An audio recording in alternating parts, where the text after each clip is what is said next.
Buenas noches, los saluda Laura Bustillo Valencia a través de la página de Opinión Bolivia y Radio San Rafael FM 92.5 y AM 1310. Hoy se cumplen 11 días de bloqueo, esto protagonizado por los seguidores del expresidente Evo Morales. 11 días en que todo el país sale perjudicado, pero además hoy, a esta altura de estas movilizaciones, el país queda conmocionado porque hay familias en luto. 5 muertes se han registrado durante las movilizaciones, durante los enfrentamientos en operativos de desbloqueo. 4 efectivos policiales y un civil. ¿Cómo leemos todo este escenario políticamente hablando? ¿Cuál es el trasfondo real? Bueno, para que podamos hacer un análisis de este tema, estamos en contacto vía Zoom con Amílcar Centeno. Él es politólogo. Amílcar, ¿cómo estás? Buenas noches. Buenas noches, Laura. Un gusto estar con opinión y un gusto también poder hablar de estos temas que son tan preocupantes en nuestra actualidad. Exactamente, para iniciar, ¿cuál es tu lectura? ¿Cómo lees todo este escenario ya con muerte, con violencia, con perjuicio, con bloqueos? Para empezar, las lecturas o la lectura que nosotros podemos hacer de, de lo que está sucediendo en la actualidad, en toda esta convulsión social. Hay muchas lecturas de ambos lados. Yo creo que lo primero que tenemos que hacer es tratar de no caer en los extremos que están teniendo no solamente muchos analistas o muchas personas que tienen intereses en este conflicto, sino también en la deshumanización de los actores, sobre todo de, el movimiento campesino movilizado, en el sentido de que también ellos, muchos de estos casos, sin justificar a los que se están movilizando, también son obligados en muchos casos a asistir a estas movilizaciones. Lo que se debe hacer, bueno, mientras nosotros queremos analizar todo esto, debemos observar más o menos también los posibles escenarios de solución. Y es preocupante porque en esta convulsión, eh, las demandas que se hacen son muy ambiguas porque desde el lado del llamado evismo, se está movilizando a la gente en protesta hacia el gobierno por las condiciones económicas, cuando el trasfondo es la habilitación de Evo Morales como candidato presidencial. Lo lamentable de esto es que en esta situación, ¿con quién se dialoga? Cuál es el pliego petitorio? ¿Cómo se puede llegar a descongestionar, si vale el término, la actual situación que ya lamentablemente tenemos que lamentar muertes? Y para no lamentar más muertes, ¿cuál es el siguiente paso? Lamentablemente los actores en este momento son difusos, las demandas también son difusas y la solución lamentablemente parece que está lejos de llegar. Bien, hablemos del problema como tal. Todos conocemos, hemos leído o sabemos, estamos de acuerdo o no, eso ya es muy subjetivo, que el fin principal desde el levismo es habilitar a Evo Morales como candidato presidencial. Sin embargo, no se puede, legalmente hablando, no se puede. Los plazos ya cumplieron, ya se presentaron a los candidatos, ya se inscribieron.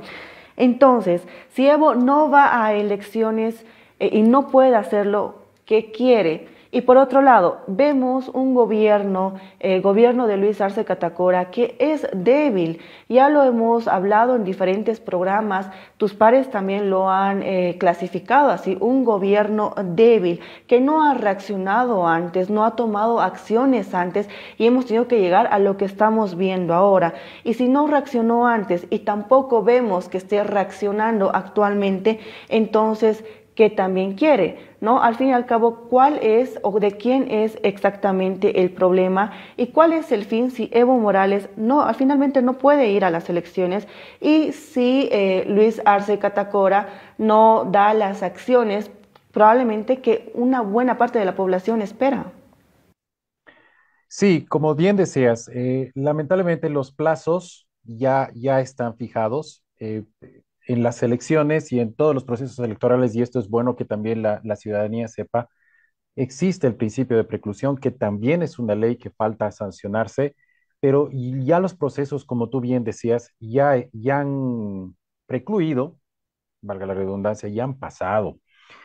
Y el hecho de que Evo Morales no pueda postularse en este mismo momento ya ni siquiera pasa por la sentencia del Tribunal Constitucional, ya ni siquiera pasa por la inhabilitación en sí de él, sino por el proceso mismo. Si el 17 de agosto no se llevan a cabo las elecciones, estamos ante un grave peligro de que el 8 de noviembre no tengamos presidente.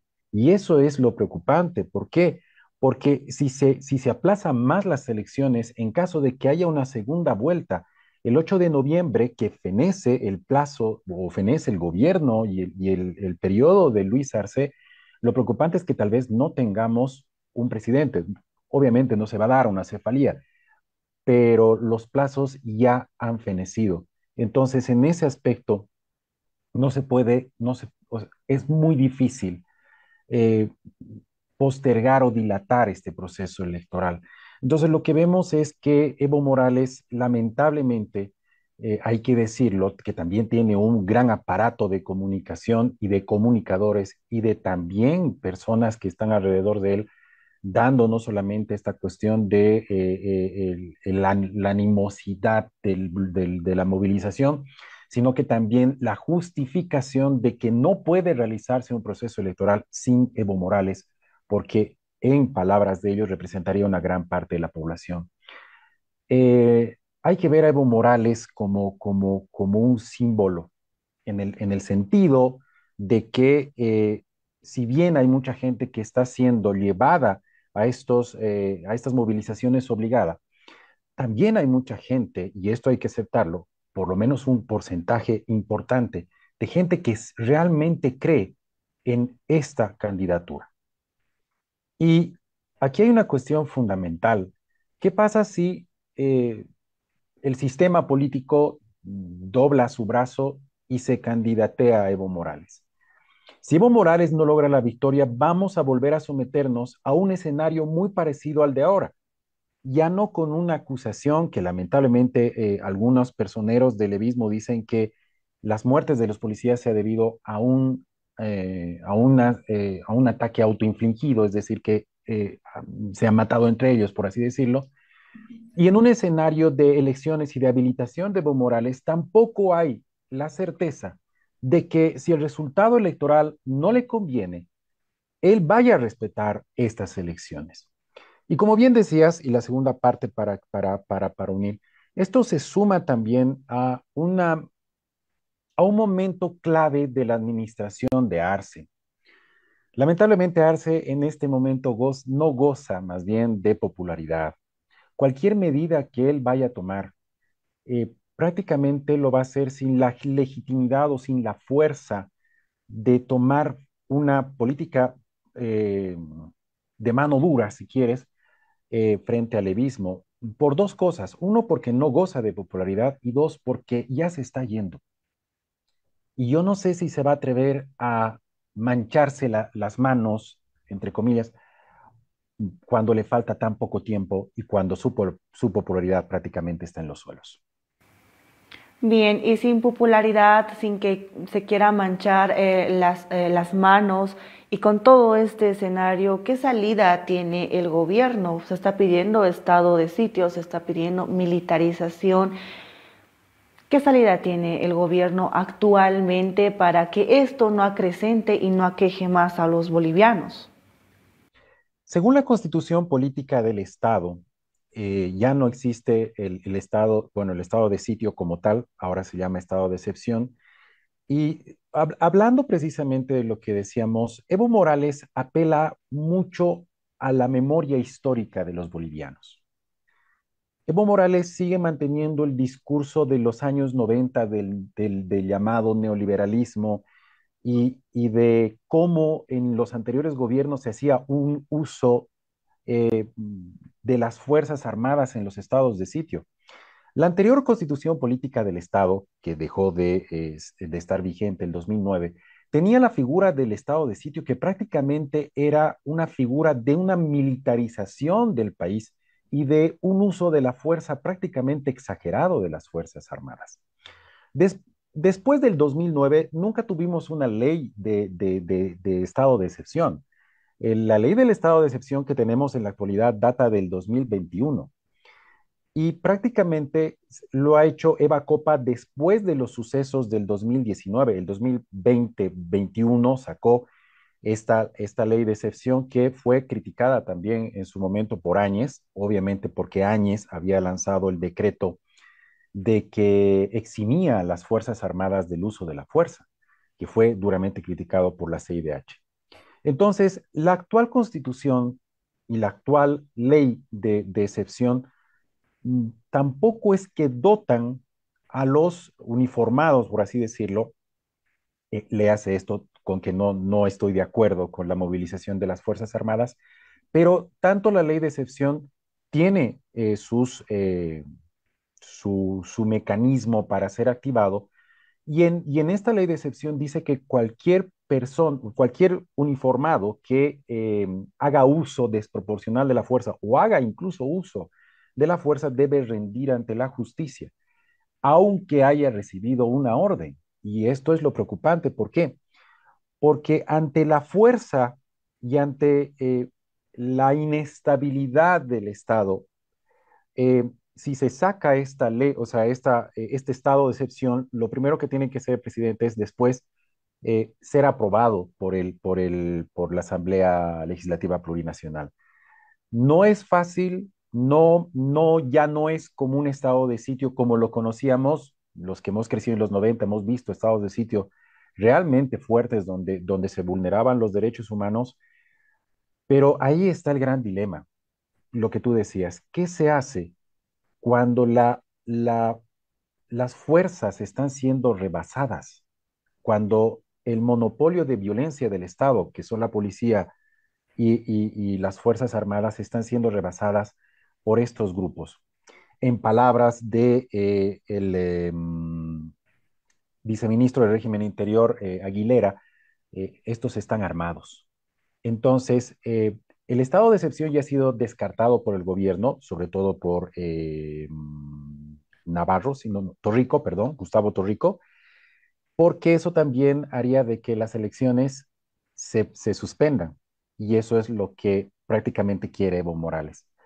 Entonces, en este momento estamos en un gran dilema de sacar a las Fuerzas Armadas, porque ahora las Fuerzas Armadas están saliendo, pero no están haciendo uso, por así decirlo, del armamento, del reglamento, sino de agentes químicos sobre todo, y están colaborando con la policía en temas de seguridad. Pero el estado de excepción, que no tenemos hace muchos años dictado eso, prácticamente yo lo veo descartado y el mismo gobierno está descartando eso, aunque hay muchos sectores de la población que están pidiendo, los pobladores de Yayagua pedían y estaban con esta petición de este estado de excepción, pero como te digo, es, eh, es muy difícil que se pueda dar. Y ahí vuelve la pregunta, ¿no? Entonces, ¿qué salida tendría el gobierno? Y por otro lado, también el pedido ya desde el levismo, desde sus seguidores, que es la renuncia de Lucho Arce Catacora y también de otros sectores, no específicamente del levismo, de la mayoría sí, pero también de otros sectores que dicen que si no puede gobernar, bueno, pues que renuncie. ¿Qué pasaría si Lucho Arce finalmente da un paso al costado? Claro, la demanda principal de los sectores movilizados, aparte de la protesta, es por la mala gestión de Arce, y hay que decirlo, una paupérrima gestión. Se va a ir con números realmente rojos, no solamente en la economía, sino en la popularidad y en todo lo que lleva a la gestión que ha hecho, no solamente la cuestión, como te digo, económica, sino también política y de manejo de conflictos. No sé si vaya a solucionar el hecho de que él dé un paso al costado, porque Choquehuanca no sé si estará en posición de aplicar la fuerza, por así decirlo, o por lo menos de bajar la intensidad de las movilizaciones en la actualidad. Y el siguiente en la línea de sucesión es Andrónico Rodríguez, que prácticamente está en campaña. Él ha dado mensajes muy ambiguos sobre la problemática en Twitter. Ayer él decía de que lamentaba, ¿no? La muerte de los efectivos policiales, pero al mismo tiempo decía que la movilización era legítima. Entonces estamos más o menos en una cuestión ambigua. Y si bien sabemos que ha roto con el levismo, tampoco es o sea, tampoco es muy separado de él. Y hay que entender una cosa, porque hay mucha gente que todavía piensa de que el masismo no está dividido. Y prácticamente esta división nos ha llevado a este punto, no solamente la cuestión del mal manejo y de la desinstitucionalización del Estado, sino que eh, están separados y esta pugna está haciendo de que esto no tenga una solución fácil. Porque como te digo, los actores políticos, o sea, cuando nosotros queremos solucionar, entre comillas, o cuando el sistema político quiere solucionar o descongestionar un problema, necesitamos saber quiénes son los actores, qué demandas tienen y cómo se puede solucionar esas demandas. Entonces, si te dicen, estamos protestando por la cuestión económica o por la renuncia de Arce, si renuncia a Arce, no es una garantía para que ellos se desmovilicen, porque sabemos que la verdadera razón son otras. Este es el gran problema. Por eso es que, ojo, yo sé que aquí alguien tal vez en el comentario diga, ah, entonces se puede negociar con terroristas, que es lo, como se expresan muchas personas, o por qué vos no das una solución. Es que lamentablemente en este punto, estamos en un punto tal donde prácticamente, como te digo, como son tan difusas esas demandas, una solución desde el sistema político, desde los actores, pese a que se ha llevado, se no sé si sigue la reunión, esta cumbre famosa política, pero no sé si ahí también puede salir una solución.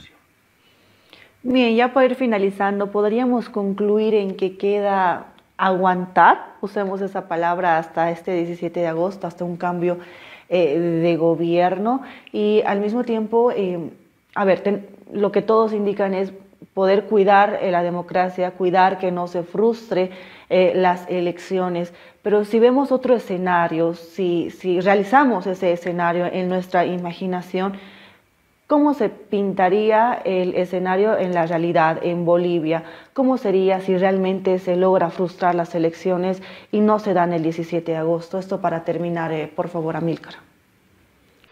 Si algo nos ha enseñado el 2019 es que prácticamente en Bolivia yo veía en el 2019 a veces escenarios que eran inverosímiles. Y lamentablemente nuestro sistema político y la desinstitucionalización que nos ha llevado el MAS hasta este punto, y no solamente el MAS, también la oposición y toda la cuestión política, hace de que los escenarios sean también inverosímiles. Hay mucha esperanza de la gente en el 17 de agosto, pero lamentablemente esa esperanza hay que decirlo y hay que ser también sinceros con la gente. No, las elecciones lamentablemente no van a solucionar el grave problema que tenemos, no solamente político, sino también económico. No veo a los actores políticos, tanto los que se están postulando para ser presidentes y vicepresidentes, y también a la gente que está detrás de ellos, no veo con la capacidad necesaria, lo digo honestamente, para realmente brindar esa seguridad que la gente necesita. Eh, Tampoco responde a esa esperanza que tienen todos los bolivianos, porque todos los bolivianos de a pie, están viendo el 17 de agosto con una ilusión que no se veía hace mucho tiempo, como que el 17 de agosto y las elecciones van a solucionar todos los problemas que nosotros tenemos en el país. Pero como te digo, lamentablemente la solución, la única solución debería ser de que Evo Morales y toda esa maquinaria que tiene detrás dé un paso al costado. Pero eso es una solución muy poco probable. Estamos viendo que lamentablemente antes de que se solucione esto, esto va a empeorar. Es una posibilidad, como tú decías, y no descarto de que las elecciones se puedan retrasar. En caso de que se retrasen, eh, van a haber más problemas. ¿Por qué? Porque cómo se arregla después del 8 de noviembre el periodo de Arce.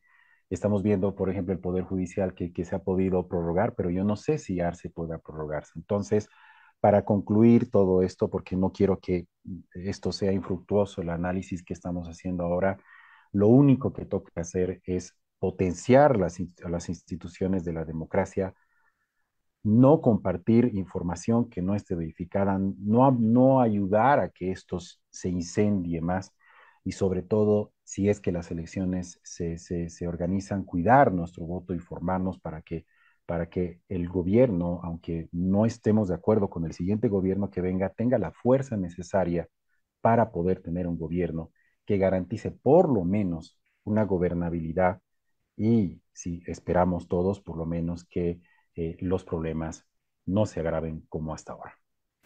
No, definitivamente muy importante lo que acabas de decir, cuidar nuestro voto. Amílcar, muchísimas gracias por tu tiempo, por el análisis. Segura que te voy a contactar en otras oportunidades. Gracias, Laura. Hasta luego.